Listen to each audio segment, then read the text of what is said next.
ঝালকাঠির কীর্তিপাশা গ্রামে দাঁড়িয়ে আছে এক শতাব্দী প্রাচীন প্রাসাদ।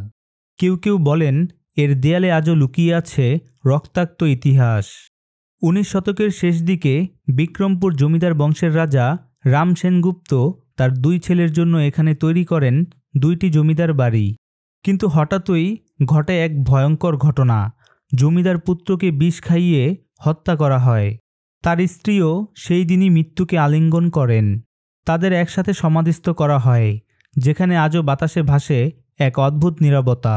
আজও প্রাসাদের কিছু অংশে স্কুল রয়েছে, কিন্তু মূল প্রাসাদ ভেঙে গেছে।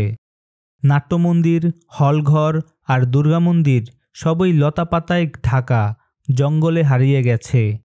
কালের স্রোতে হারিয়ে যাওয়া গৌরবের এক নিদর্শন কীর্তিপাশা জমিদার বাড়ি, যেখানে প্রতিটি দেয়াল আজও ফিসফিসিয়ে বলে, আমার গল্প এখনও শেষ হয়নি।